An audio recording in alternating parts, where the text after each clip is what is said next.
Hola, buenas tardes.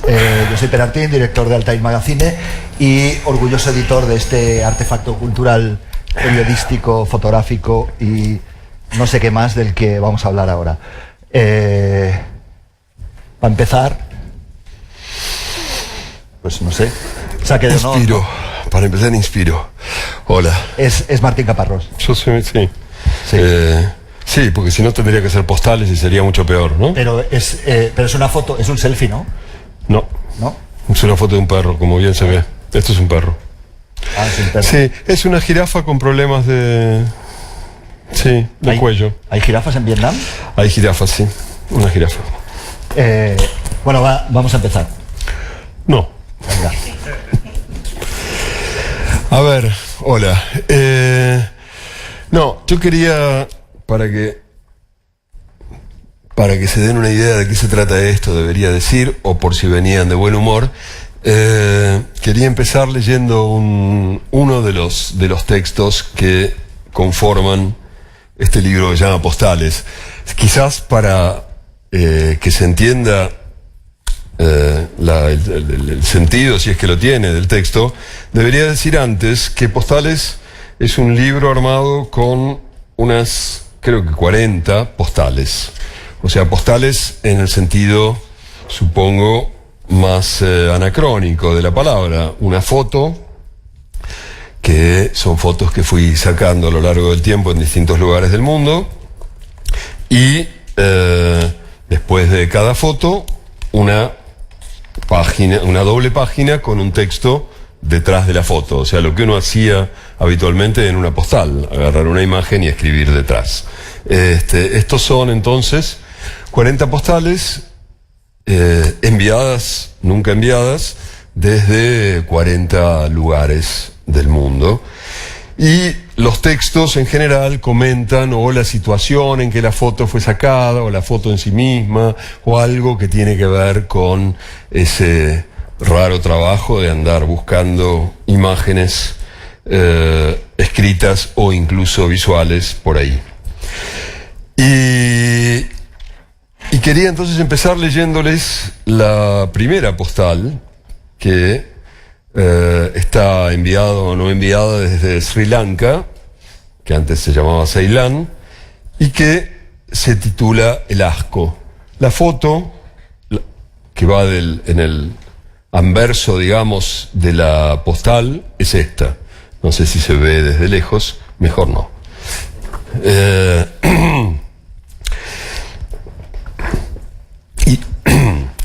Lo que vuelve una y otra vez es esa tarde en esa playa, junto a esa carretera, el sol, la belleza, el asco más extremo.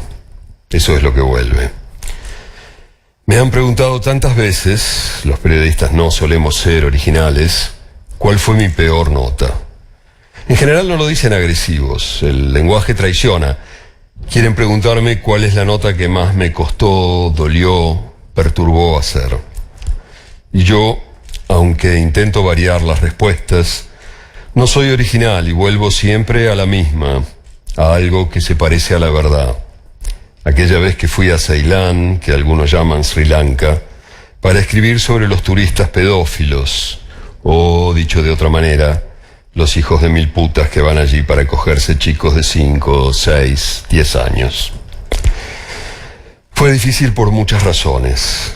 Fue, primero, porque llegué a Colombo, la capital, un domingo sin el menor contacto y empecé a preguntarme, como siempre, qué coño estaba haciendo allí. Pero di unas vueltas, vi muchachos muy oscuros con camisas muy blancas jugando al cricket, vi una señora muy viejita, el cadáver de una señora muy viejita ardiendo en una pira, vi cientos, miles de cuervos estridentes y al final encontré la manera de empezar a tirar de esa cuerda. Así que al otro día ya estaba en una playa del sur de la isla, alojado en un hotel donde casi todos los huéspedes eran pedófilos en busca de chiquitos. Y entonces las cosas empezaron a ser realmente difíciles. Fue difícil y muchas noches estuve a punto de salir corriendo. Supongo que no lo hice por esa mezcla de orgullo y resignación que suele ser lo propio del cronista. Así que todavía no conoces a Johan, pero es maravilloso, maravilloso. Tal vez si me da un ataque de bondad, mañana te lo paso y vas a ver. Me dijo aquella noche, aquella vez, un señor que se llamaba Bert, ciudadano modelo, alemán, optómetra, un padre de familia que solo 1 o 2 veces por año venía a fornicarse a algún niño singalés. Para que aquel escombro me hablara y me contara, yo había tenido que pasarme varios días con ellos, compartir sus charlas y sus risas, sus referencias pegajosas, sus fantasmas. Había tenido incluso que buscar un gigoló de chicos, decirle que quería sus servicios, seguirlo hasta su casa entre bananos. Y había pasado después por una de las escenas más desoladoras, cuando un chico de 8 en una playa me invitó a conocer a su mamá en una choza de palma, allí nomás, y la madre, muy educada, muy amable, después de un té y un rato de charla, me dijo que por qué no me iba con su hijito a la otra pieza. 1 o 2 horas o más, lo que usted quiera. A usted le gusta y si se queda contento después puede regalarnos algo para la Navidad.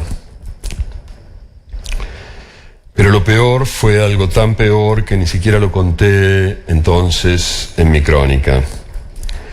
Aquella tarde no aguantaba más, así que alquilé una moto y me fui a dar vueltas, tomar aire. Manejaba por una carretera espléndida. De un lado los campos de arroz que me gustan como nada, del otro playas largas y blancas y desiertas. La belleza atronaba y los vi casi sin registrarlos. 3 chicos de 8 o 10 que jugaban con las olas. Seguí andando. Yo tenía mi cámara y un problema. Era muy difícil hacer fotos para acompañar esta historia. Así que paré, volví atrás, me arrodillé al costado de la ruta y sin que me vieran empecé a registrarlos. Los chicos desnudos jugaban, retozaban, cabriolaban, se reían, se tiraban agua, perreaban en la arena.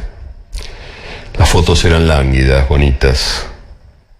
No me di cuenta cuando empezaron a abrazarse, a intentar poses raras que supongo podían sonarles sexys. Durante 1 minuto más o 2 seguí haciendo esas fotos. De pronto parecían la ilustración perfecta para el tema. Hasta que entendí que los chicos me habían visto y lo hacían para mí, que ponían en escena un show para mí, su sexualidad chiquita para mí, pornografía para mí. Yo era en ese momento, de verdad, un consumidor de su sexo, pornógrafo de ellos. Y en ese momento tuve un asco como creo que nunca había tenido. Es duro tener asco de uno mismo. Me subí a la moto, manejé un rato largo, no se iba, todavía. Bueno, así ven de qué estábamos hablando. Bueno, pues una vez ya les hemos jodido la tarde, vámonos, ¿no? O sea, bueno, como veis, editar un libro como este, que es mi papel y por eso yo estoy aquí al lado del maestro, es básicamente un camino hacia el fracaso, porque con este tipo de historias literalmente nos vamos a segunda, pero es un orgullo editar un libro como este porque demuestra todo el poder que tienen esas cosas con las que maneja Martín de manera tan impresionante como nos acaba de leer, que son las palabras. Tú dices, Martín, que escribir básicamente es escoger palabras. Lo has dicho muchas veces. Haces fotos en este libro, que es una dimensión que habitualmente no conocemos de ti.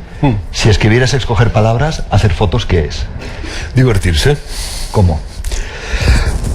Bueno, por una cuestión tontamente personal. Yo cuando digo que escribir es escoger palabras o desechar palabras, estoy tratando de plantear una regla un poco general, digamos, la idea de que cada vez más me parece que escribir es dejar de lado todas las palabras que no se ganen su lugar en un texto, digamos, que no sean capaces de justificar su presencia en ese texto.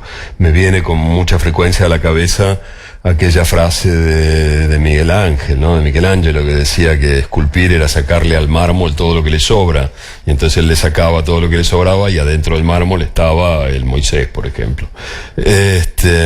Y yo creo de verdad que escribir es sacarle a un texto todo lo que le sobra, o sea, someter como a una ordalía particular a cada palabra para ver si se gana el derecho de estar allí o no tenía necesidad.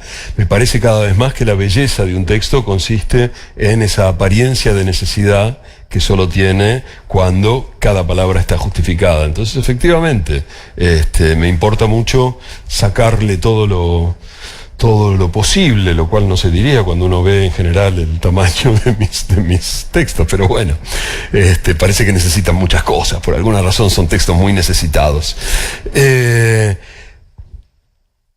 Y lo hago, entre otras cosas, porque ahí es donde me juego, qué sé yo, me juego mi idea de mí mismo, quiero decir, yo soy alguien que escribe, entonces cada vez que hago un texto estoy poniéndome en juego de alguna manera. En cambio, no soy alguien que hace fotos. Cuando hago fotos me estoy divirtiendo, me estoy entreteniendo, estoy pasándola bien, es un juego en el que no me juego nada, ¿no? Incluso en una playa de Sri Lanka. En la playa me doy cuenta después, tengo la suficiente estupidez como para tardar los 3 minutos necesarios como para no darme cuenta de lo que estaba haciendo. No, tengo prejuicios y problemas cuando hago fotos porque muchas veces son una invasión fuerte de la privacidad de las personas. Yo hago fotos desde hace mucho, yo cuento ahí en el prólogo de Postales, tiene un pequeño prólogo, que cuando yo tenía, no sé, 8, 9, 10 años seguramente, mi padre armó un pequeño laboratorio en casa, un laboratorio blanco y negro, algo que la mayor parte de ustedes, por una cuestión cronológica, no han visto en su puta vida, que es unas cosas, no sé si alguien escuchó contar, que antes de la invención de la imprenta, justo cuando el hombre había empezado a domesticar el fuego, para hacer una foto había que meter un rollito de celuloide adentro de una cámara, después se sacaba el rollito de celuloide, se lo ponía en unos baños que se llamaban revelador, fijador, etcétera, y de ahí salía un rollo que se llamaba negativo, que era todo gris y feo, y ese rollo, esos negativos, se ponían en una ampliadora, se llamaba ampliadora, que era una máquina que tenía básicamente una lámpara y un lente, y que proyectaba ese negativo sobre una tabla sobre la cual se ponía un papel emulsionado, que tenía una emulsión de ciertos químicos, y la luz sobre ese papel producía una impresión que no se veía hasta que se ponía ese papel en una cubeta de otro líquido que se llamaba revelador, donde mágicamente del blanco empezaban a aparecer las sombras y los negros que terminarían por conformar esa imagen que vulgarmente llamábamos foto. Después del revelador había que sacarla más o menos rápido, al cabo de un minuto o así, ponerla en un baño intermedio que era ácido acético, vinagre, y finalmente en el fijador. El ácido acético era muy importante porque el olor de todo eso venía del ácido acético. Yo creo que no servía para nada, pero sí para que oliera todo y le diera su característica aromática más distintiva al espacio, que por otro lado tenía una característica cromática muy distintiva, porque era en general un lugar más o menos chico en el que solo se podía encender una luz roja, porque cualquier otra luz habría velado la emulsión de los papeles que se estaba tratando de imprimir. Entonces era un lugar con luz tenue y rojiza, con olor a ácido acético y otros químicos extraños, y con mi papá. Era un lugar extrañísimo. A mí me gustaba mucho estar ahí, y era como momentos de mucha intimidad con mi padre. Y bueno, y entonces empecé a ampliar, a revelar y a hacer todas esas cosas, y pensaba que iba a ser fotógrafo.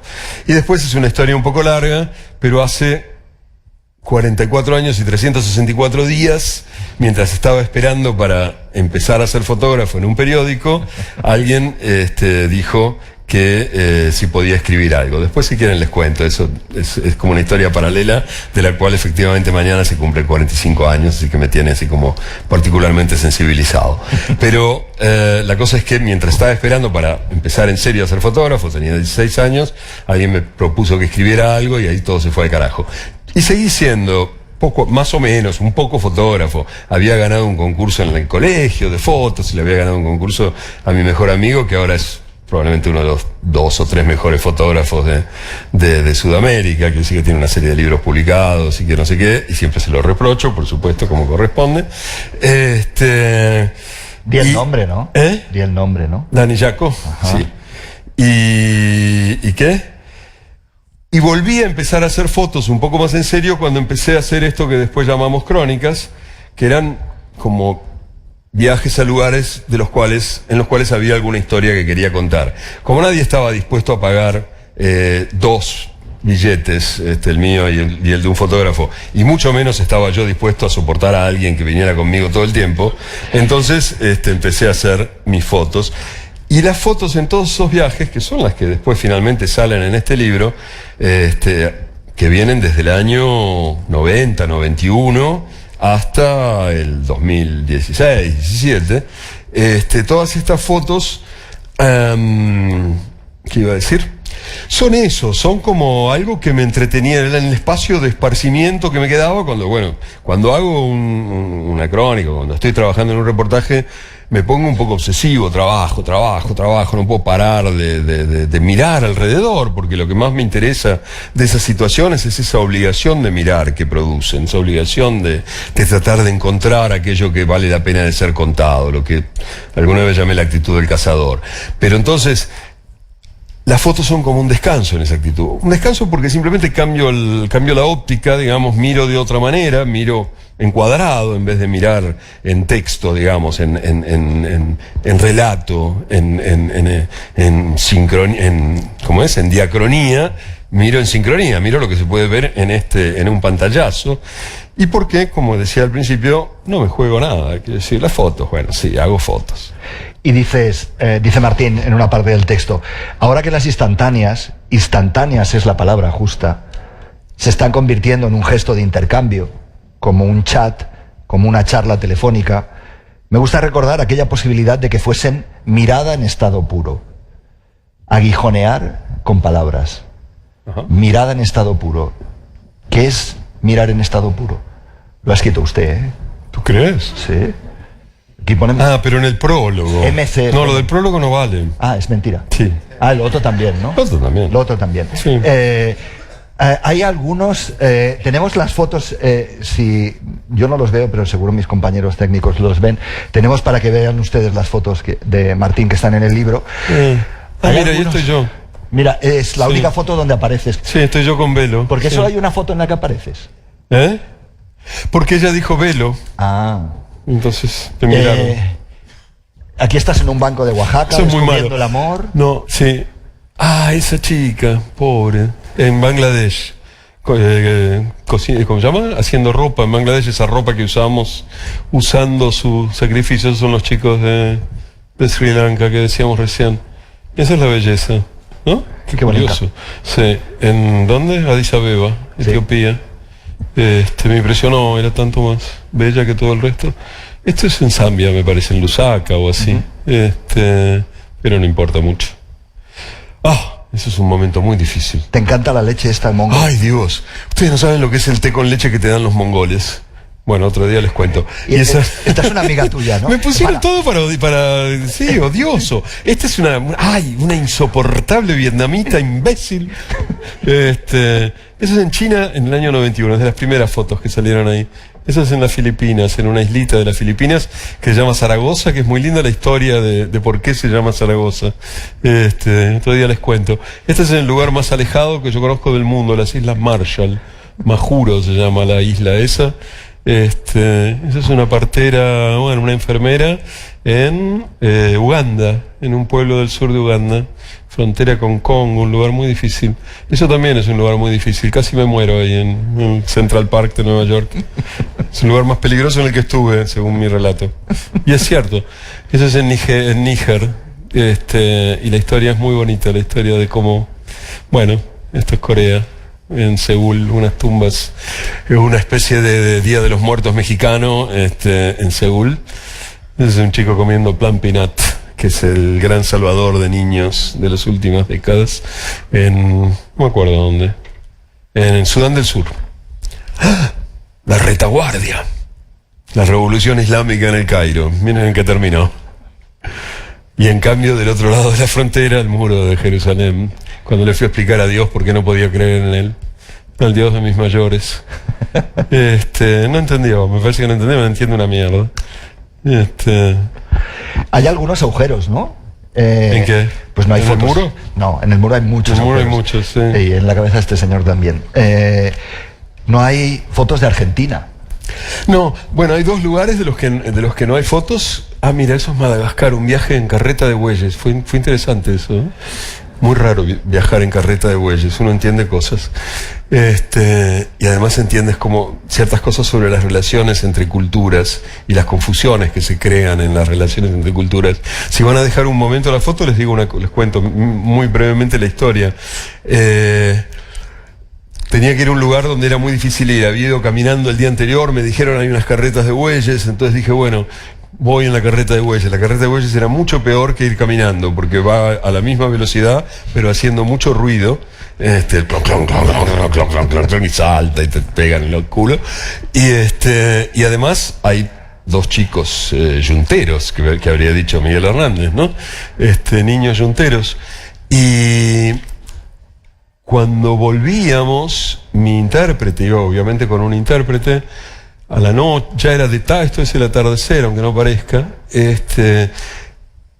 empecé a tener un poco de miedo, porque era un lugar un poco peligroso, y iba a anochecer, íbamos con esos chicos, muchachos grandes, qué sé yo, no sabíamos a dónde nos llevaban. Pero después mi intérprete me contó que entre ellos se hablaban, los dos muchachos yunteros, y estaban muy preocupados porque me tenían mucho miedo a mí. Porque ellos les habían contado desde pequeños, que los hombres blancos quieren sacarle el corazón a los malgaches. Y esto fue un felicísimo malentendido que viene de fines del siglo XIX, la segunda mitad del siglo XIX, cuando llegaban los padres franceses que colonizaron religiosamente la isla, cuando los franceses ocuparon Madagascar en 1860, 70, y les decían que querían sus corazones, que querían llegar a sus corazones y llenarlos de eso, de la fe y la no sé qué, no sé cuánto, y se empezó a armar una idea según la cual los blancos lo que iban era a buscar sus corazones, y que querían robarle los corazones. Y entonces las madres le decían a los chicos, si no te duermes va a venir el blanco y te va a sacar el corazón, y no sé qué. Y todavía. Entonces esos pobres niños yunteros estaban aterrados de que se hiciera de noche y yo les sacara el corazón, lo cual me vino muy bien para que ellos no me sacaran la cartera, pero bueno. A veces el choque cultural tiene sus ventajas. Y lo cuentas y dices, te dice Tata, tu traductor, tu fixer, ellos creen que tenés un poder especial, que no pueden hacerte nada, que eres poderoso, solo esperan que no quieras comértelos. Sí. No te los comiste, ¿no? No. Sí, bueno, esto es un poco lo que tú decías antes, ¿no? Esto es una cosa sobre el turismo, obviamente en Venecia, pero es un poco lo que tú decías antes sobre cómo ahora las fotos se han transformado en otra cosa, ¿no? Son como pictogramas que se intercambian, ¿no? Uh-huh. El famoso emoji es un jeroglífico, ¿no? Uh-huh. Es un dibujo que pone en escena un concepto, en vez de, digamos, de eso que fue la primera idea de la comunicación escrita, o sea, querer decir pájaro y dibujar un pájaro, se pasó a este invento genial, que dicen que fue de los fenicios, de poder poner P-A-J-A-R-O, bueno, en realidad, en primera instancia lo que ponían era P-J-R, o sea, solo las consonantes, las vocales vinieron después, pero la idea de que a cada sonido correspondía un signo y que con ese breve conjunto de signos se podía reproducir cualquier idea. Bueno, ahora con unos 3 o 4 mil años de trayecto hemos vuelto al jeroglífico y estamos cada vez más decididos a decir las cosas en dibujitos. Entonces, y la foto ocupa algún espacio en esa economía, ¿no? Son también imágenes que se envían ya no, o que se toman ya no con la intención o de atesorarlas o de no sé qué, sino de enviarlas rápidamente a la red, a un mundo imaginado en el cual cumplirían una función comunicacional o algo por el estilo, más que comunicacional, de afirmación del yo. Yo soy eso que está ahí en esa imagen, ¿no? A mí me impresiona mucho de ahí dos cosas, creo que alguna la digo ahí. Me impresiona por un lado esta especie de acumulación infinita de memoria que nadie nunca recordará, ¿no? La cantidad increíble de imágenes que estamos produciendo y guardando y que nunca nadie va a mirar. O sea, no hay quien pueda mirar todo esto. Yo ahí doy unas cifras que no recuerdo sobre la proliferación de la fotografía. Quiero decir, yo creo que terminamos como algo así como que, no sé, en un año, no, en un día ahora se toman tantas fotos como en todo el siglo XIX, que sí, cosas así como disparatadas, absolutamente disparatadas, que por supuesto nadie podrá nunca mirar, consumir, recordar. Y por otro lado, y eso casi me preocupa más, este cambio de signo de la sonrisa, ¿no? La sonrisa era un signo que tenía un significado, o sea, la gente cuando veías a alguien que se sonreía, pensabas, bueno, está contento por algo, está feliz por algo. Ahora no, ahora uno sonríe para que otros piensen que está contento por algo, que está feliz, para que otros en el futuro, que además nunca lo verán, porque no les importa, porque hay demasiado, porque miren esa imagen y digan, oh, qué bien la estaba pasando fulano, o qué envidia me da Mengana. Es como, una vez me habían contado hace mucho que hace como 30 años, una fábrica de coches francesa había descubierto que una de las razones, 40, que una de las razones por las cuales se compraban muchos coches alemanes era porque la gente oía la forma en que cerraban las puertas, el sonido que hacían las puertas de un coche alemán al cerrarse, y eso le daba una confianza extraordinaria, daba la imagen de la idea de solidez, de esto es una buena máquina donde todo encaja bien. Entonces contrataron a un ingeniero de sonido para que reprodujera con las puertas de su Renault el sonido que hacían los Mercedes-Benz cuando cerraban.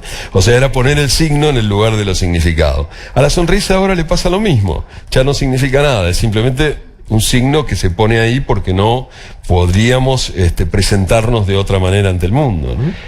Oye, Martín, cuéntanos un poco, el libro nace de tu envidia por nuestros colegas fotógrafos. Tú siempre quisiste ser fotógrafo y los envidiabas cuando volvían, porque a ti te quedaba todo el trabajo por hacer y ellos casi ya habían acabado el suyo, ¿no? Sí. Sigue siendo así, ¿eh? No sé ¿Sigue? por qué lo dices en pasado. No, ojalá porque fuera. al menos antes... Miren los anzuelos. ¿Ven los anzuelos? Es rara esta foto. ¿Ven los anzuelos enganchados en la piel? Pero no sabías al principio que se Yo no la sabía. Hice la foto así sin darme cuenta. Después cuando la vi me di cuenta de que el tío está colgado de esos anzuelos. Es un fakir en Sri Lanka, otra vez. Sri Lanka es... En fin. Antes tenían que revelar, tu colega, tu amigo Dani Jaco tenía que poner los líquidos, tal, tenía algún tipo de trabajo. Sí. Ahora es, en ese mismo sentido, mucho más sencillo. Ellos ya han acabado el trabajo y tú ahora tienes que escribir, ¿no? Y sí. Y te da sensación de envidia eso, siempre te la dio, ¿no? Desde niño, además... Se llevaban a las chicas, ¿no?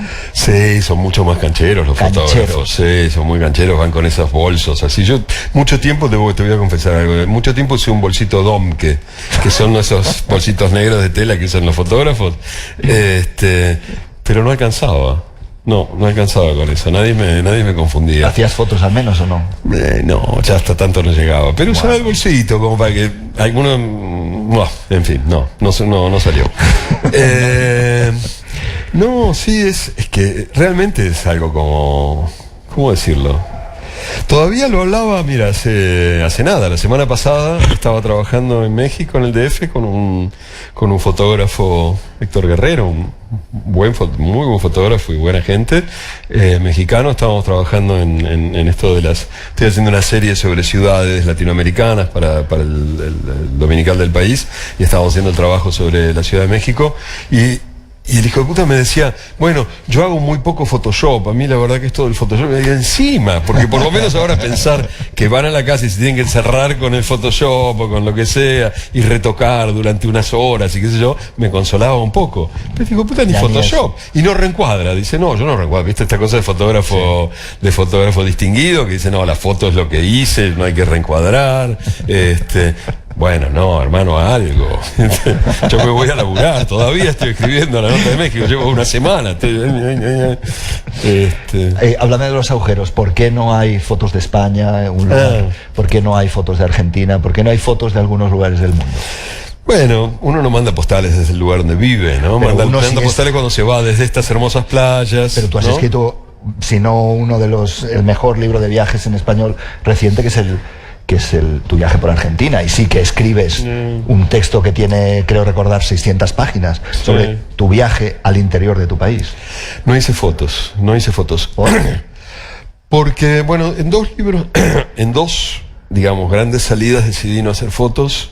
Últimamente hago poco, pero hago algo. Pero en dos grandes salidas decidí no hacer fotos, que fueron para hacer el interior y para hacer el hambre, porque quería concentrarme en la narración escrita. Quiero decir, cuando decidí salir para hacer el interior, me interesaba mucho tratar de pensar un poco formas de narración, qué sé yo, que me sorprendieran un poquito, que no fueran las mismas que ya venía trabajando desde hacía 20 años.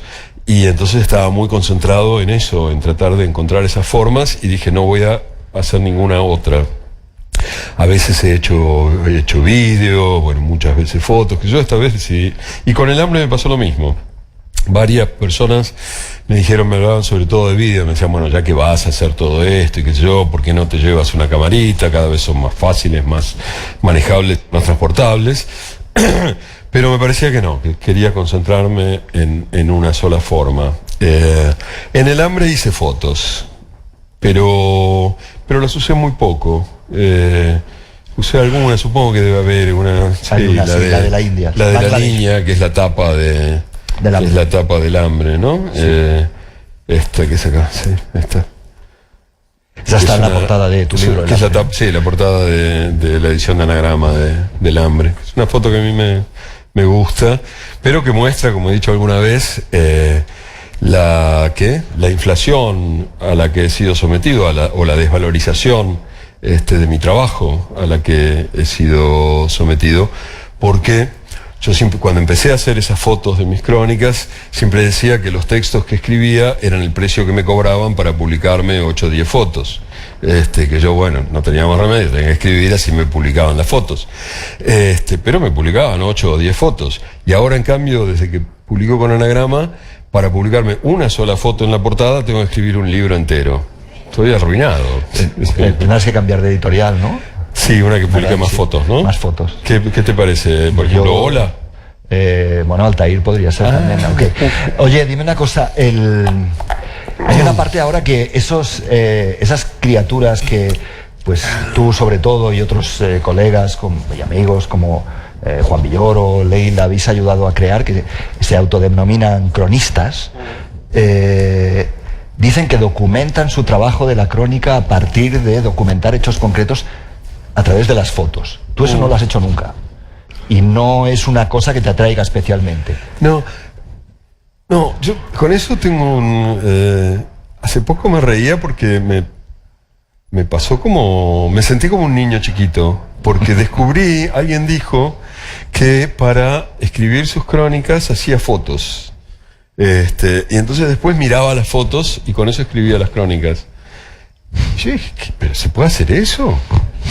Me pareció rarísimo. Y después me sentí un idiota, porque ¿por qué no se va a poder hacer eso?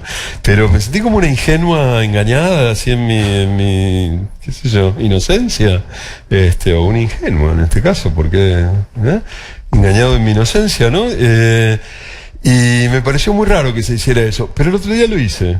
¿Y? ¿Qué sensación? No, hice de perezoso, porque estaba como al lado de la Plaza Garibaldi, en México. La Plaza Garibaldi, ¿saben? Es donde están los mariachis. Y era como un martes a la noche, no había mucha gente.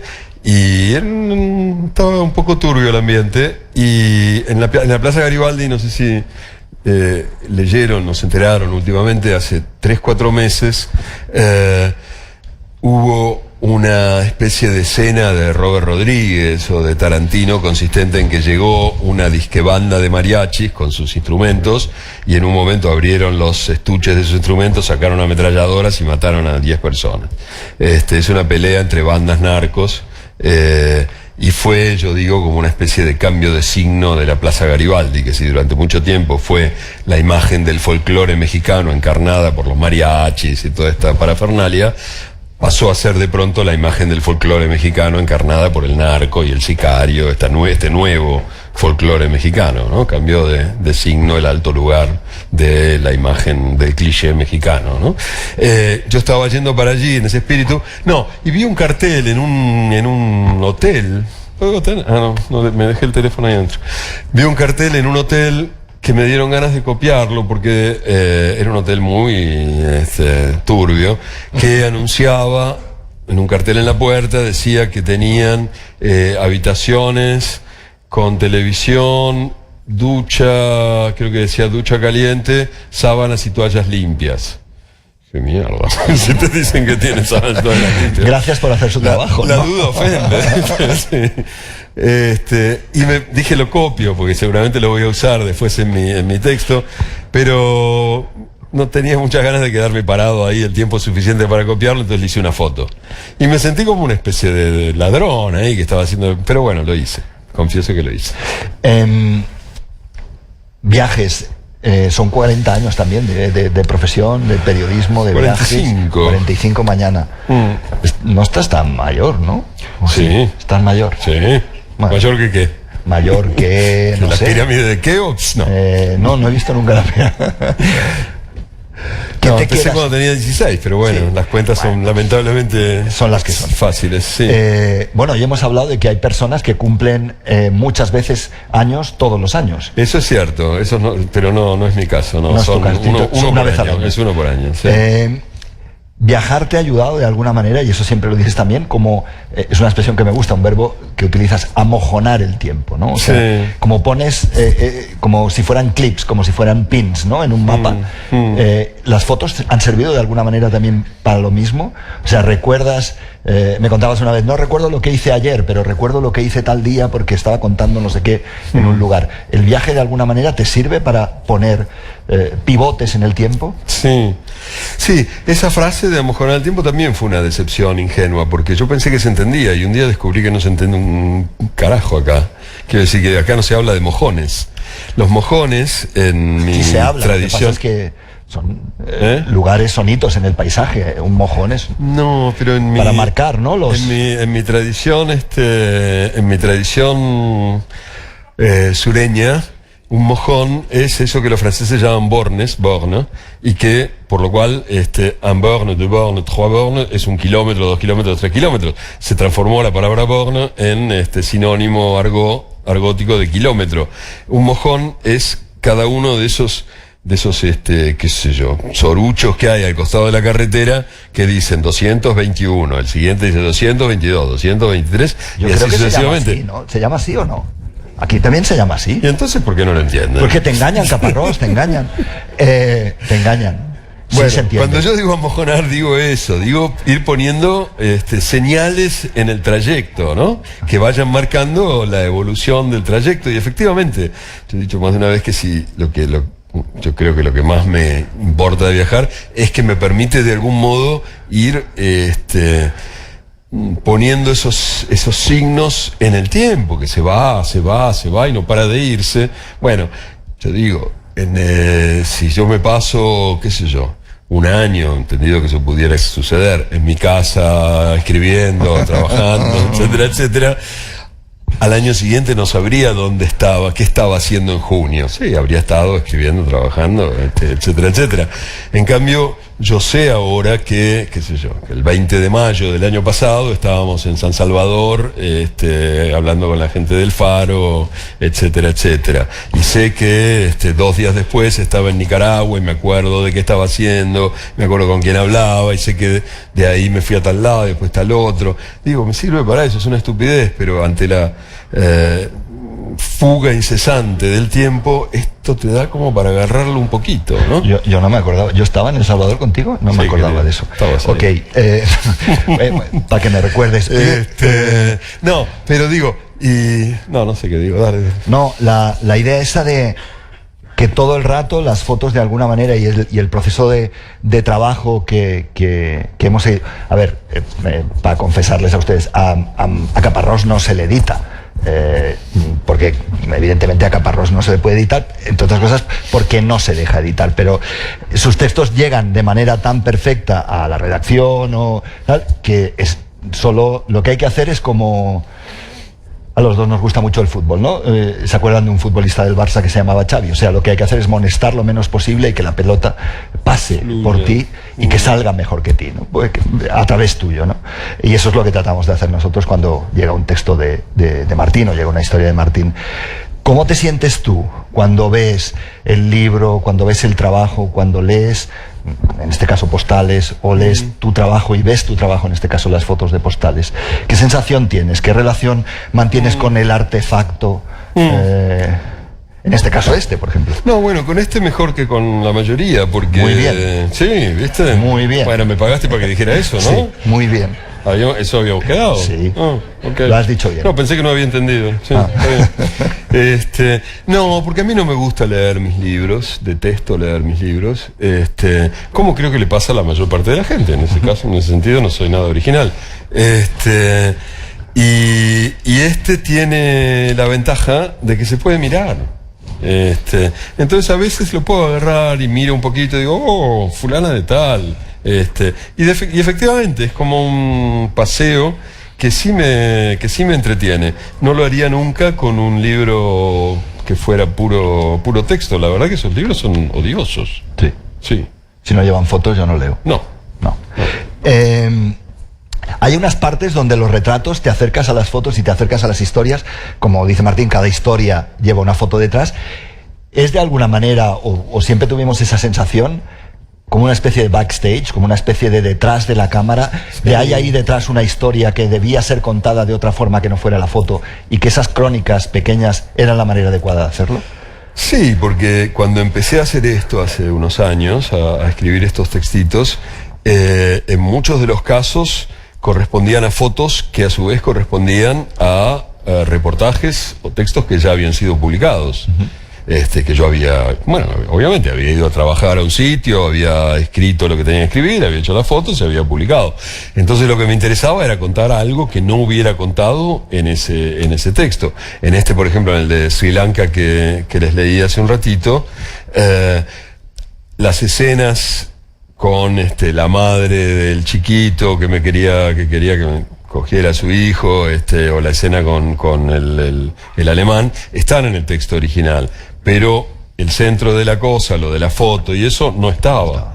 Entonces me pareció que valía la pena recrear la situación para contar esa parte que no había contado en ese texto original. Y así es un poco el modelo de casi todos, es tratar de mirar algo que ya he mirado, que ya he narrado, desde otro lugar. Eso era también lo interesante de este libro para mí, tratar de pensar de nuevo qué podía hacer con esa situación que supuestamente ya había narrado con exhaustividad, ¿no? Del equipo comentábamos ayer, preparando un poco la presentación de hoy, que había una idea detrás del libro, y que habíamos comentado en alguna ocasión también contigo, esa idea de que todo el rato es un desafío intelectual, ¿no? Dentro de cada pieza, dentro de cada foto, cada imagen, cada texto, el libro tiene pequeños retos, pequeños desafíos al que mira, al que lee. ¿Estás de acuerdo con esa idea? ¿Tú consideras o crees que todo periodismo, o el periodismo que intentamos hacer, es siempre un desafío intelectual para el lector, para ti mismo, para todas las personas que están delante o detrás de esas imágenes o de esos textos? ¿Se puede hacer periodismo sin desafío intelectual? Es la pregunta.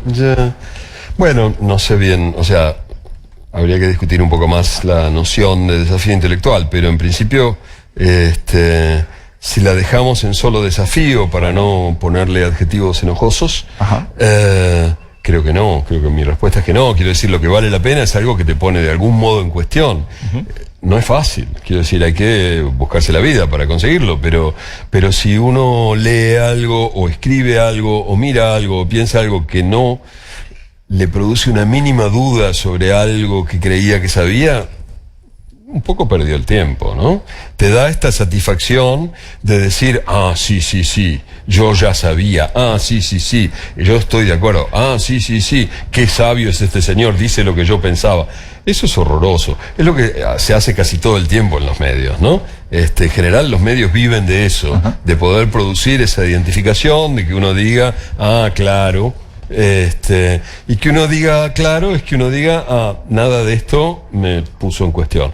Yo prefiero intentar, no digo que me salga siempre porque es difícil, pero sí prefiero intentar que la gente, que el lector de algo que yo hice no diga, claro, diga, ¿cómo? Porque el peor periodismo es eso que dices tú, el que no provoca nada, ¿no? Sí, el que no tiene ningún interés. Pero es el más común porque es el que les funciona. Quiero decir, lo que funciona es eso. Es encontrarse en un medio cualquiera, en un medio escrito, radial, televisivo o lo que sea, con alguien que te reafirma en tus convicciones, que dice lo que ya habías pensado, que te confirma.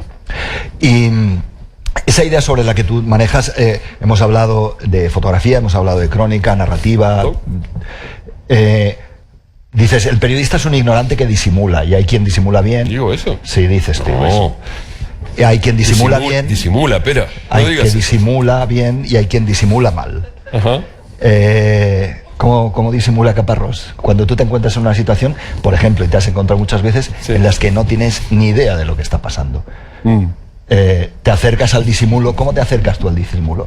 Cuéntanos un poco esa parte de backstage, de intrahistoria, de disimular frente a una situación que desconoces, se te ha ido el fixer, no sabes qué hacer, estás indignado por lo que estás viendo, ¿cómo sales de ahí? ¿Cómo cuentas eso? ¿Cómo haces una foto? ¿Cómo tomas notas? ¿Cómo?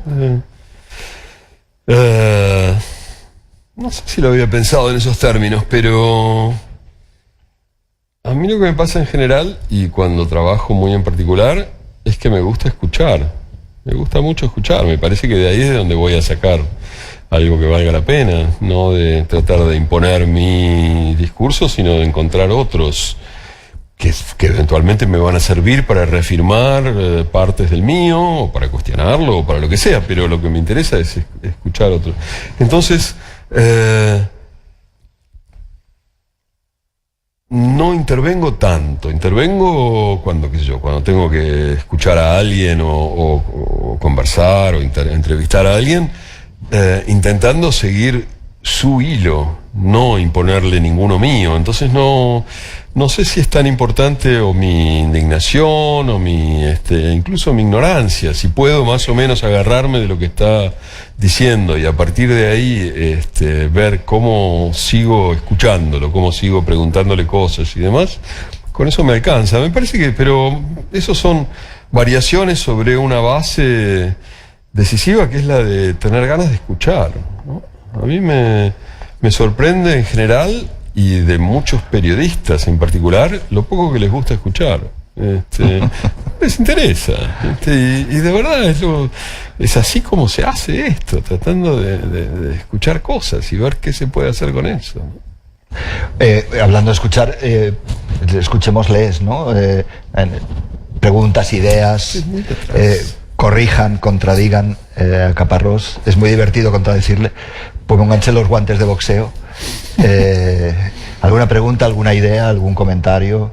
Espera, te van a dar un micro. Ahora te quiero ver. ¿Cómo es esto del cambio de foco entre tomar fotos y escribir textos, entre la sincronía y la diacronía? O sea, ¿cómo cambiar ese foco? ¿O qué es? ¿O cómo lo haces? ¿Bogotano? Sí. Ya. No, estaba viendo, primero pensé que podía ser paisa, pero no. Bueno, no sé cómo lo hago. No, me pasa mucho. Estos días me pasaba cuando estaba trabajando con fotógrafos. Este último viaje estuve en México y en La Habana. Y estaba muy visual, no sé por qué, hace tiempo que no me pasaba. Y entonces estaba todo el tiempo encuadrando. Y dije, hijo de puta, qué envidia, porque ellos eran los que después podían hacer eso. Es más, en algunos momentos hice con vergüenza algo que me dio mucha vergüenza, que es, hice un par de fotos con el teléfono y después, como quien no quiere la cosa, se la mostré al fotógrafo como para ver si lo inducía a que hiciera esa foto, porque me parecía un buen encuadre, una foto de unos niños Dios en México, ¿saben? Esos niños Dios que venden en los mercados, que hay como una especie de colección de niños en pelotas con la patita levantada y ojitos azules y pelo rubio, una cosa de pedofilia pero desenfrenada, sobre texto de religión, bueno, y sobre un fondo rojo. Entonces le hice una foto de eso y se la muestro al fotógrafo diciendo qué cosa, ¿no? Así, para ver si él la sacaba, para ver si él iba y la hacía. ¿Sí? No la hizo. No, se ve que era un tipo más equilibrado que yo, que no le parecía tan así. Bueno, o más profundamente espiritual, vaya a saber. Así que nada, no es que pueda, viste, hacer el corte así, decir, bueno, ahora estoy contando, ahora estoy mirando.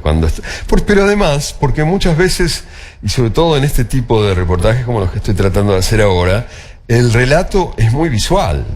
Entonces hay una ida y vuelta más o menos fuerte entre el encuadre y la acumulación de palabras. Lo que pasa es que efectivamente las palabras se desarrollan en el tiempo. Es esa cosa que decía de la diacronía, de ir una detrás de la otra, allí donde una imagen es sincrónica, o sea, todo en ella está fijado en el mismo momento, ¿no? Y eso es una gran ventaja y es, por supuesto, un hándicap al mismo tiempo. Pero yo creo que va y viene, y me parece, quiero creer que un poco me enriquece esa idea de encuadre con la que miro, me enriquece para después cuando tengo que poner por escrito ciertos pasajes. Yo siempre digo que me sorprende, estoy seco, que me sorprende lo poco que se describe últimamente, como que la descripción, que fue uno de los grandes recursos de la literatura hasta finales del siglo XIX, principios del siglo XX, se abandonó cuando empezaron a aparecer medios técnicos que describen con mucha más eficacia visualmente. Cuando empezó a aparecer la fotografía, el cine, la televisión, etcétera, etcétera, ¿no?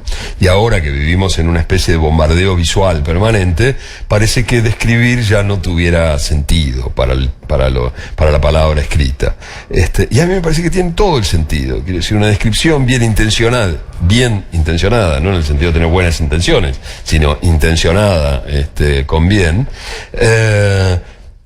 te dirige toda la manera en que ves una determinada situación y la pone en contexto y la hace andar y la llena de cosas, de olores, de sabores, de colores, de ruidos, qué sé yo. Es como, me parece una tontería, me parece una lástima que buena parte, eso insisto, de la literatura haya renunciado a la descripción, y creo que a mí me gusta recuperarla. Me parece, además, siempre digo, es como robarle el juguete a un niño, porque para describir un ambiente te sientas en un rinconcito y tomas nota, quiero decir, está ahí, todo está ahí. Después tratas de poner un poquito de música, pero ya está. Y quiero creer que para hacer eso me ayuda esta idea de mirar encuadrando también, ¿no? No lo sé. Martín, me alejo un poco. ¿Dónde? Aquí, dos preguntas sobre el libro. Ya. La primera, ¿cuándo sentiste, porque claro, llevas 45 años mañana, ¿no? Haciendo reportajes, viajando. Sí. ¿Cuándo sentiste que ya tenías el libro? O sea, que era el momento de sacarlo, porque claro, esto puede ser un libro infinito. Sí. O puedes sacar varios tomos. Entonces, ¿cuándo sentiste que ya era el momento de sacar el libro? Y otra pregunta es, supongo también que respecto a este libro tendrías un montón de fotos y textos seleccionados. ¿Lo pusisteis coto entre los dos? O sea, la selección tuvo que ser difícil, muy difícil. Entonces fue, ¿no? Supongo que eso sería lo que más te costó, ¿no? Llegar a la selección que sale en este libro de fotografías. Pero sobre todo sentir eso. ¿Cuándo sentiste que ya tengo el libro? Hay que sacarlo. Gracias. La respuesta a la pregunta 1 es por pera, la respuesta a la pregunta 2 es sin pera. O sea, nada, se me ocurrió hacerlo porque Pera me propuso si no lo quería hacer. Yo alguna vez había tenido la idea de eventualmente hacer algo con esta cosa, pero bueno, cuando él me lo propuso hace año y medio, será más o menos, me pareció que era un momento tan bueno como cualquier otro. Quiero decir, no había ninguna razón para no hacerlo en ese momento. Efectivamente, podría haber esperado otros 45 años y haberlo publicado en el, ¿qué sería eso? 2060, pero qué sé yo. Quién sabe lo que va a pasar con los libros, si yo voy a seguir leyendo en esa época, quizás ya no me dé ganas. Y la segunda es, nada, elegí lo que me parecía que más o menos daba cuenta de distintas situaciones, fotos que me gustaban. A veces era al revés el sistema de trabajo. O sea, a veces tenía ganas de contar algo y buscaba una foto, pero muchas más veces encontraba una foto. Mirando en mis archivos, encontraba una foto que me gustaba y decía, ¿qué carajo puedo vender con esto, ¿no? De esta imagen, ¿qué puedo sacar? Y nada, y así se fue haciendo la selección. Parecía bastante... Pero que había una sensación también respondiendo a tu pregunta, cuando empezamos a trabajar el libro ya en formato, ya viendo el mapa, ya había una sensación constante con Martín que él sabía perfectamente cuál era el orden de cada una de las piezas, que tenías muy claro cómo iba de una a otra y luego de otra a una. Sí había como... Todo el rato había una sensación muy, muy grande, y Mario y Paula, diseñadores, director de arte y tal, que trabajaron con él, había una sensación de trabajo como muy armado, de que estas historias se deberían contar de esta manera, con este orden, en estos lugares y así, ¿no? Sí, lo tenía más o menos visto. Hola Martín, buenas tardes. Decías que estas fotos, los textos son reingeniería de textos que ya habías publicado hacía tiempo, y me llama la atención qué recurso utilizas, porque yo soy periodista y mis compañeros que escriben sucesos, por ejemplo, hacen sus notas para el periódico, pero luego en sus blogs cuentan más detalles de el hecho. ¿Apelas a tu memoria o a tus cuadernos, o a todo, al archivo en general, para volver a hacer estos textos de los que excluiste cosas del reportaje inicial? Y la segunda pregunta es, de estas crónicas sudacas, hiciste una de Caracas maravillosa, que quería primero felicitarte, porque quienes tenemos tiempo sin ir a Venezuela nos impresionaron muchas cosas. Si hubieras escogido una foto de ese viaje a Caracas para este libro, ¿cuál hubiera sido? Pero eres venezolana, ¿no? No, porque estaba yo tratando de ver, porque ese acento caribeño, costeño, de dónde es, pero bueno, cuando dijiste lo de Caracas me tranquilicé. Y pude atender a tu pregunta, cosa que hasta ese momento no había hecho. No sé si una foto de Caracas, porque yo no hice ninguna en ese viaje, y no hice ninguna ya a un grado extremo, y eso también quizás sea una historia que alguna vez debería contar con una página negra, porque lo primero que me pasó, lo primero que me dijeron mi amiga Valentina Oropesa, que es una periodista caraqueña que se ocupó de que yo pudiera pagar la comida y esas cosas, prestándome su tarjeta, entre otras cosas, lo primero que hizo fue darme un teléfono, un celular del año 82. Y me dijo, no salgas a la calle con tu iPhone, si necesitas llevar un celular, lleva esto. Martín, en el 82 no había celulares. En Caracas sí. ¿Ah, sí? Sí, okay. Sí. Era una sociedad muy avanzada hasta que llegó... No, me dio un celular antiquísimo y me dijo, sal con esto porque el tuyo te lo van a robar. O sea que nunca saqué el teléfono a la calle en Caracas. Y como ahora si hago alguna foto por azar, la hago con el teléfono, eso quiere decir que no hice ninguna foto. Lo cual es un dato también, es un dato de cómo es la... Yo creo que exageró, creo que probablemente a la esquina podría haber ido con el iPhone, pero bueno, no lo sé, no estoy seguro. Así que no sé, hay muchas imágenes que me quedan como fotos de allí. No lo sé. Estoy tratando de pensar alguna imagen que me... Yo creo que está mal, pero la primera en la que estoy pensando... No estoy de acuerdo con lo que voy a decir, pero la primera en la que estoy pensando es la tumba de Chávez, Tiene una especie de mausoleo con 4 soldados vestidos del siglo XIX a los costados, grandotes, así, tremendos, en un lugar al que no se puede entrar muy fácilmente, como además en una altura, en el cuartel de la montaña, desde la cual se ve buena parte de Caracas, el Palacio Presidencial, todo el centro de poder político de Caracas. Es como muy pesada el lugar y la situación y el silencio y el control, y no haga esto y no vaya para acá y no mire lo otro. Pero me parece que es injusto. Pero bueno, fue lo que se me ocurrió, fue la imagen que se me ocurrió. Y perdona, y la primera otra, que no... perdón. Cosa, sí. Reingeniería, me apunto esa palabra. Reingeniería, sí. Reingeniería. No. Yo creo que nunca hice eso. Yo creo que tampoco, pero no, si ella lo dice. Sí. No, ciertamente no consulté ninguna nota porque no sabría dónde están, qué sé yo. Yo tengo una pila así de libretitas, pero esta es grave, porque son negras siempre, pero la última vez cuando me estaba por ir a Cuba y La Habana, a Cuba y México, fui a comprarlas y no había negras, y compré rojas, y pensé, bueno, ya que voy a Cuba, qué sé yo, pues sí. Pero después me dijeron, y tenían razón, que se parece mucho a un pasaporte español de lejos. Y entonces ya era como una confusión rara. Sí. Pero bueno, tengo muchas negras. Pilas, sí. No podría encontrar nada ahí. Absolutamente nada. Me acuerdo, o no me acuerdo. Qué sé yo. Supongo que lo bueno es lo que no me acuerdo.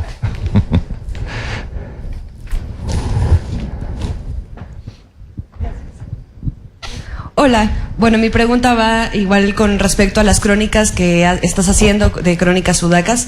Es, ¿por qué contar estos monstruos de ciudades, empezando por Caracas, ahora que dices que vas con Ciudad de México? ¿Por qué contar eso? ¿Mexicana? Sí. Okay. Ya ¿Por qué contar? Puedes seguir hablando. Ok, gracias. ¿Qué es lo que... Dado que cada ciudad como esta tiene sus narradores, la gente que las cuenta, que las vive y que las trata de transmitir, que hay como una tradición literaria para contar una ciudad como Caracas, como Bogotá, como Ciudad de México. Sí. ¿Cómo un ciudadano argentino, un ciudadano del mundo, con todo lo que has viajado y todo lo que has visto y escrito, por qué decides contar este tipo de historias, de crónicas?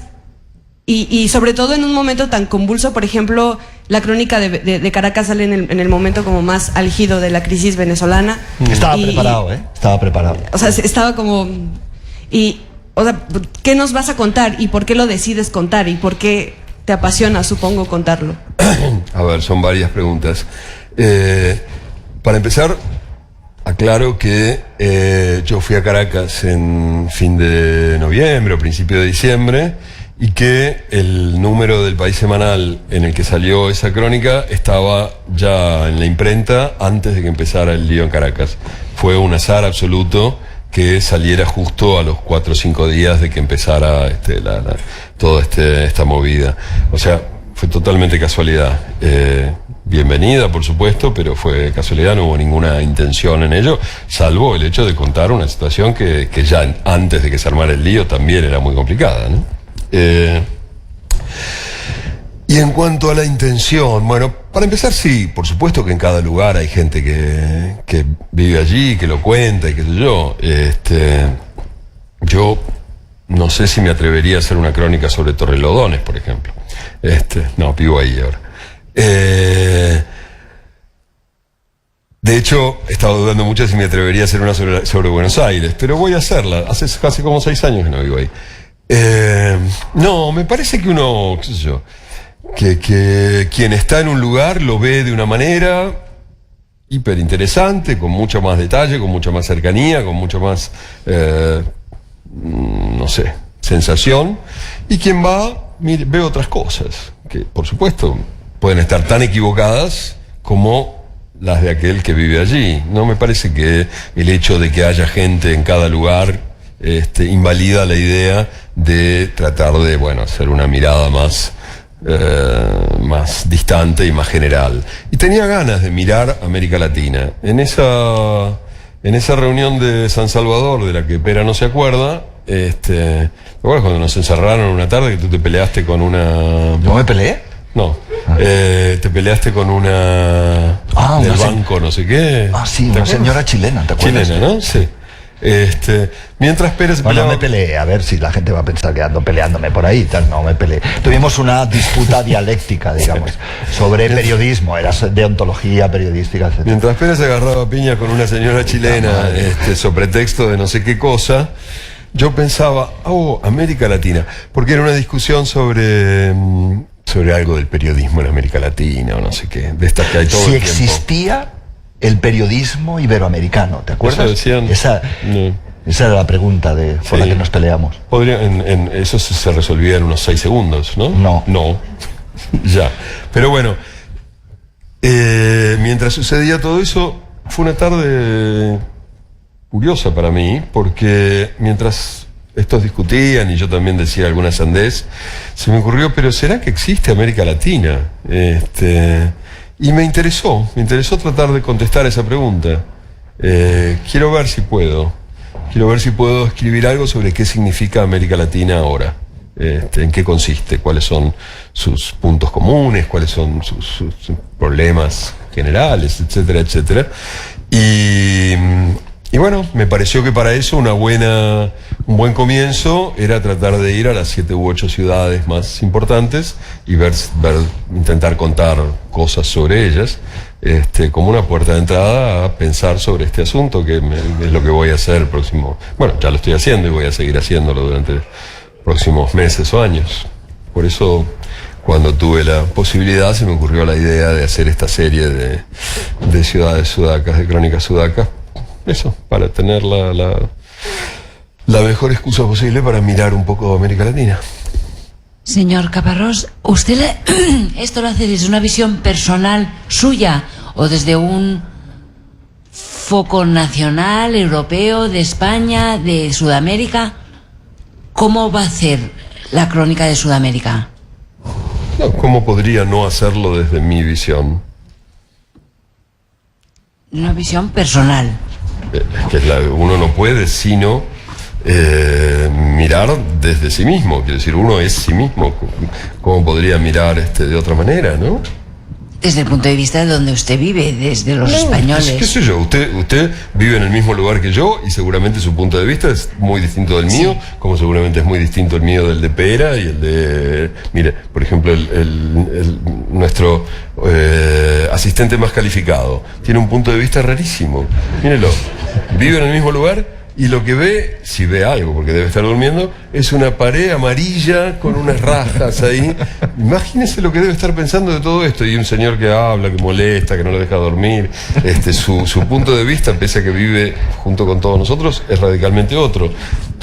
Cada uno tiene su punto de vista, y tratar de disimularlo o de negarlo me parece un error. Inútil. No es un error, es una imposibilidad. Es decir, aunque lo intente, igual va a ser su punto de vista el que se manifieste cada vez. Hola, Martín. ¿Sí? Por acá tengo otra pregunta para ti. ¿Dónde estás? Al fondo, atrás. Mi nombre es David Morales, también soy de origen sudaca y estoy fascinado con las crónicas, obviamente. Y me encantaría saber de esa crónica, volviendo a la de Venezuela, pues, ¿qué se te quedó por fuera de ese reportaje tan extenso y tan profundo sobre el ambiente? Y con la velocidad de los acontecimientos, ¿qué ves que está sucediendo allí en Venezuela? Muy difícil dar eso. Y luego, que seguramente tengas alguna, no sé, postal que nos quieras contar, no sé si de Latinoamérica existe alguna en el libro, y que ojalá te puedas también despedir leyéndonos alguno más de esos textos. Okay. Gracias. Después hazme acordar que después te doy el dinero que te prometí por decir eso.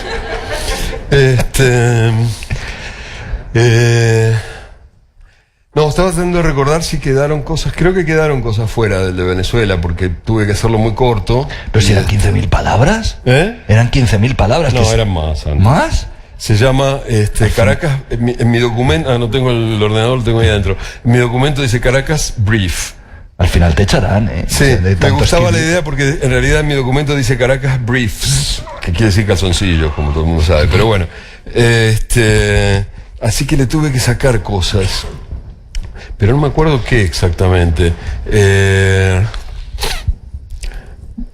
Algunas cosas que saqué a propósito. Una señora rica que decía cosas horribles.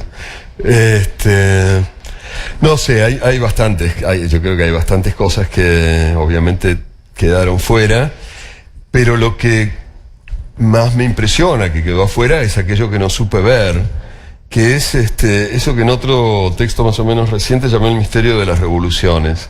Yo estuve en Nicaragua, otra vez parece que todo girara alrededor de San Salvador, pero bueno, 2 días después de esta charla en San Salvador, etcétera, etcétera, tenía que ir a Nicaragua por otras razones, en realidad porque Sergio Ramírez había organizado un encuentro centroamericano, se llama Centroamérica Cuenta, y yo había previsto ir ahí después de El Salvador, y esto se suspendió porque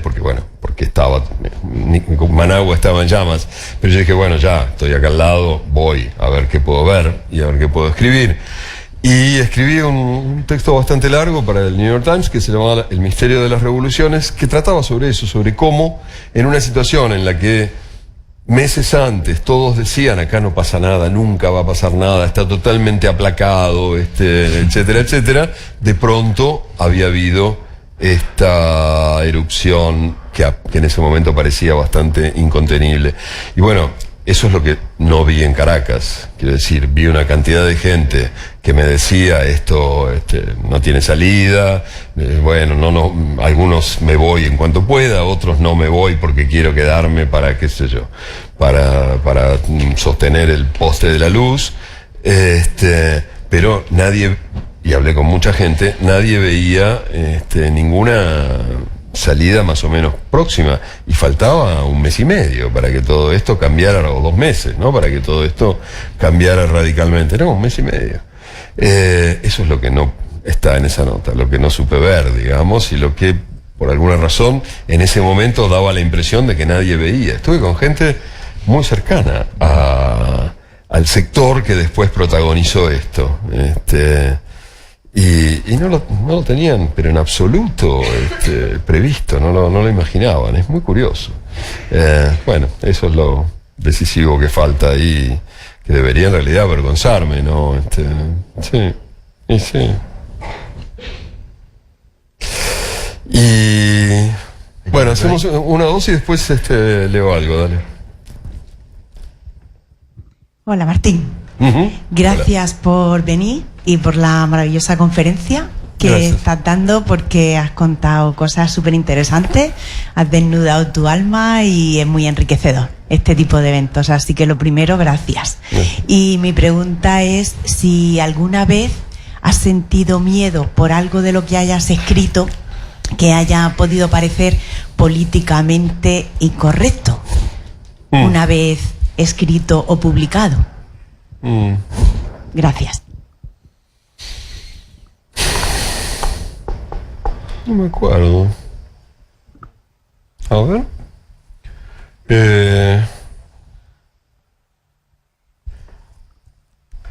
No, lo que siempre me da miedo es esto como lo que decía recién sobre Caracas, quiero decir, de no entender algo decisivo, ¿no? Dejar pasar algo que cambiaría todo, que explicaría todo, que qué sé yo. Eso es lo que me da miedo. Después, escribir cosas que puedan no ser correctas o que puedan, no sé, resultarle molestas a alguien o así, que bueno, mala suerte, no pasa nada. Pero lo que sí temo es no ser capaz de entender o de mirar o eso, que se me escapen cosas importantes, ¿no? Más en proyectos tan ridículos como de contar una ciudad. Quiero decir, contar una ciudad es un disparate, no tiene ningún sentido contar una ciudad. Entonces tengo que simular que estoy viendo las 4 o 5 puntos significativos cuando podría haber 6.300. En realidad lo que tengo que hacer es de algún modo convencer al lector de que esos 4 o 5 puntos que yo vi eran los significativos y no los otros 4.500 que andan dando vueltas por ahí. Pero para eso tengo que estar más o menos seguro de que no se me va a escapar ninguno de los más evidentes, ¿no? Qué sé yo. Si yo en México no digo nada sobre la inseguridad y la violencia, obviamente alguien va a venir y me va a decir, pero hermano, ¿a dónde estuviste?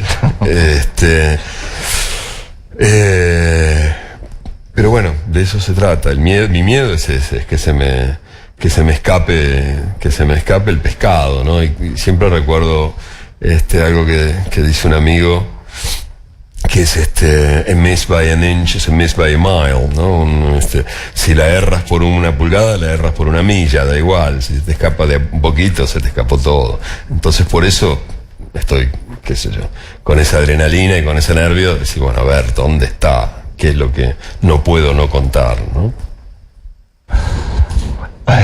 ¿Que lea? Sí. Sí, leo uno. Hagamos una tómbola. Digan un número del 1 al 40. El primero que diga un número... ¿Eh? 30. Que lo diga el niño. Diga o la 30. niña. Ah, sí. ¿Cuántos meses tiene?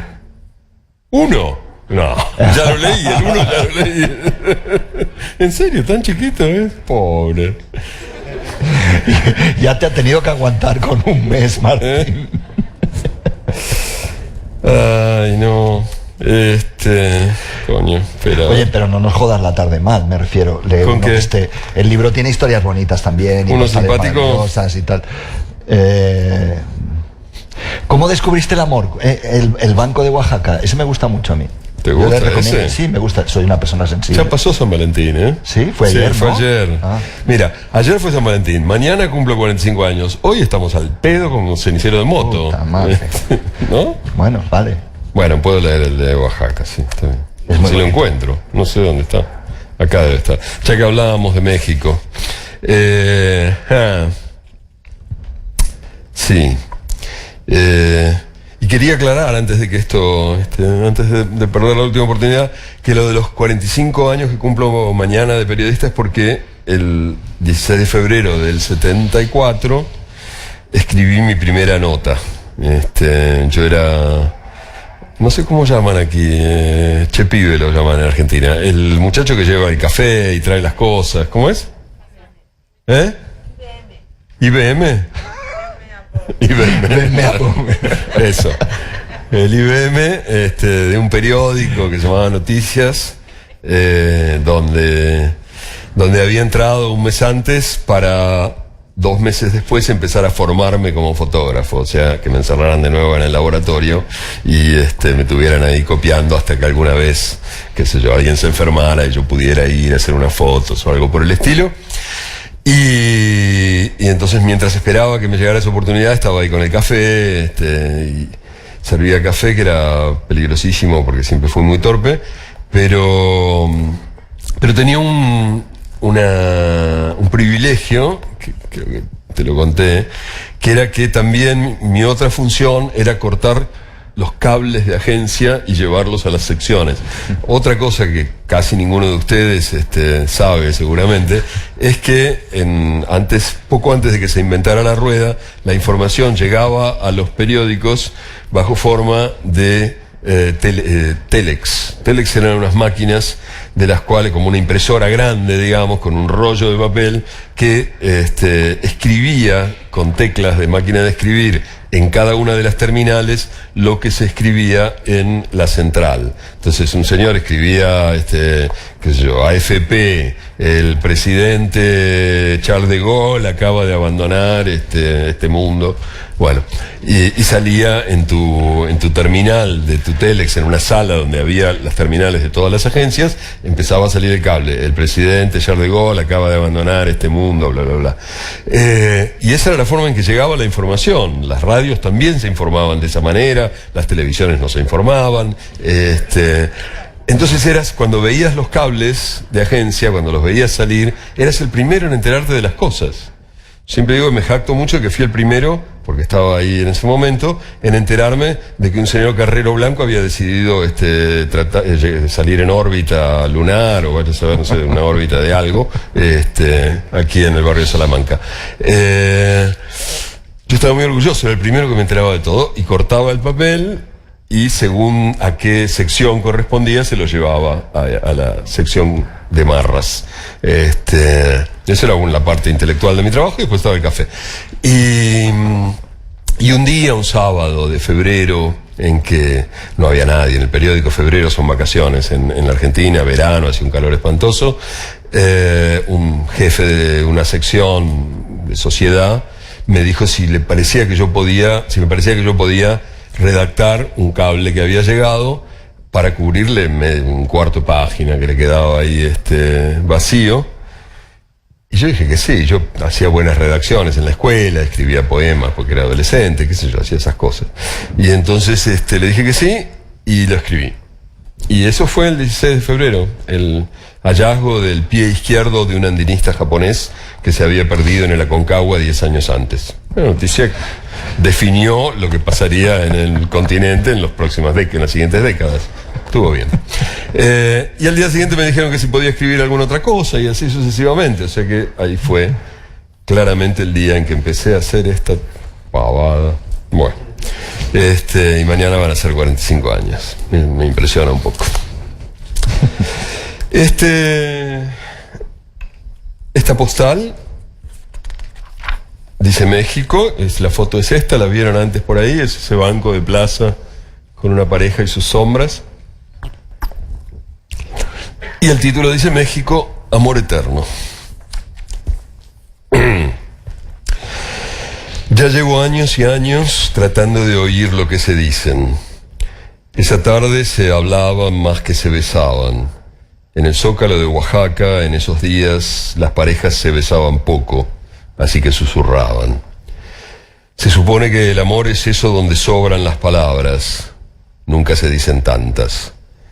El amor canta, cuenta, rima, rema, promete, se promete. El amor es más que nada una avalancha de palabras.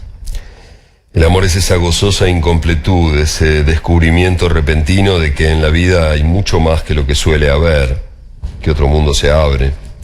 Ese cambio de luz que te lleva a decir y decir una esperanza, a imaginar que en alguna parte hay un futuro y esta vez no es ajeno.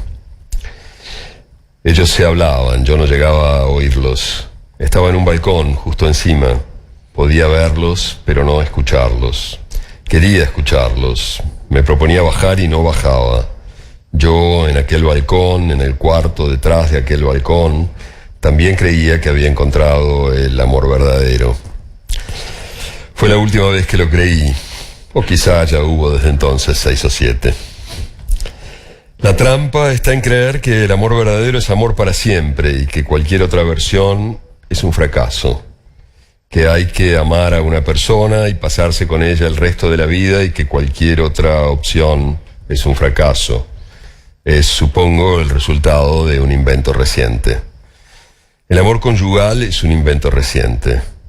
Durante milenios los hombres y mujeres se casaron por razones mucho más razonables. Podía ser una alianza de familia, fatalidad, interés económico, un acostumbramiento. Él y ella vivían en el mismo pueblo, o en el campo de al lado, o eran primos. Se conocían de chiquitos, se desposaban de más grandes.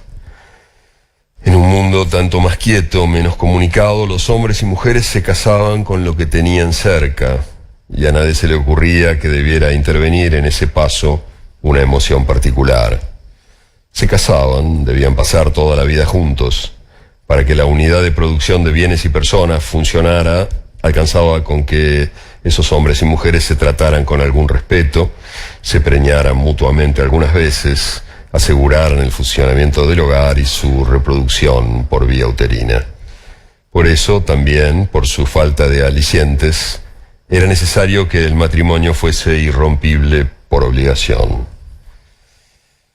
Y si por ventura alguno de los dos, el hombre en general, quería sensaciones más potentes, se pagaba una puta, o se hacía con una amante, o un amante, o al extremo montaba casa chica.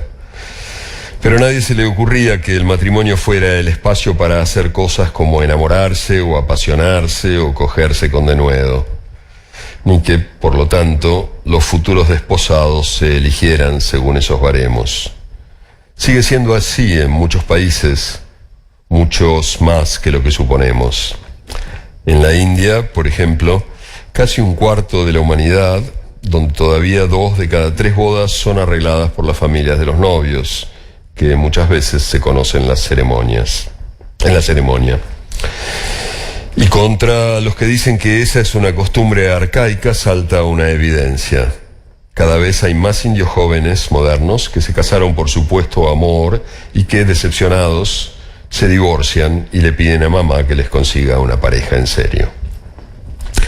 Pero en nuestros países, en las distintas formas de Occidente, ya hace más de un siglo que se supone que nos casamos si y solo si nos amamos, y como el matrimonio debía ser para siempre, deberíamos amarnos para siempre.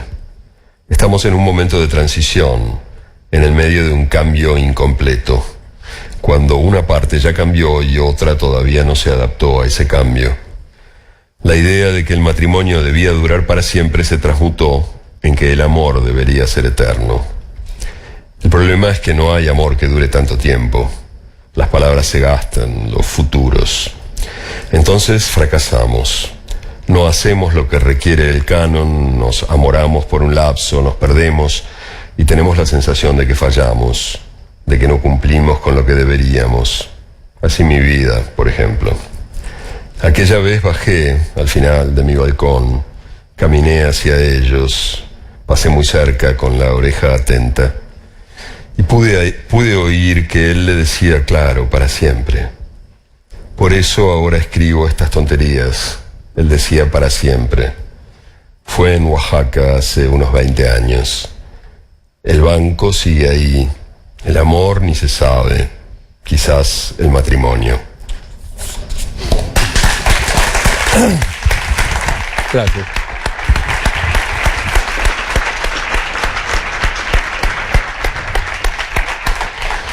Bueno, pues eso. Gracias. San Valentín ha sido un gusto celebrar con ustedes. Gracias. Gracias a todos. Buenas noches. Muchas gracias.